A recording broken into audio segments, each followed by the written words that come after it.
mo, kaya mo naman mabuhay nang walang kaibigan? Actually, good question, no?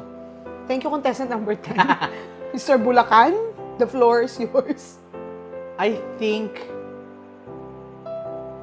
hindi. I think hindi. Oh, kahit two lang yung friends mo. Napaisip ako kasi at my age, parang at the stage of my parang personal being, parang ako hindi naman sa pagbubuhat ng bangko, parang I had friends na that was with me nung sobrang baba natin, di ba? Pero yung after that, parang I feel like kapag naramdaman mo na kasi yung achievement, a certain level of achievement, hindi ko sinasabing hindi mo kakailanganin ng kaibigan, pero I would say kakailanganin mo ng less na kaibigan. Oy, maganda yun.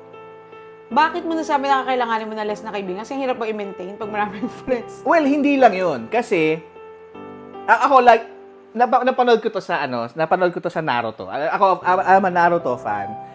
Yung si Naruto, bago mamatay yung parents niya, ang habilin ng mama niya is, isa sa mga habilin ng mama niya, among many things is, have friends, but not a lot. Kasi, ganda nun. Kasi kapag hindi ka kakargahin ng mga kaibigan mo towards the end, iilan yung sasama sa'yo. So, ano yung point ng pagsama ng 30 friends, pero yung dalawa lang yung nasa finish line with you? So, kung ang tanong ay, kailangan mo ba ng friends? Oo, pero hindi mo kailangan ng madami.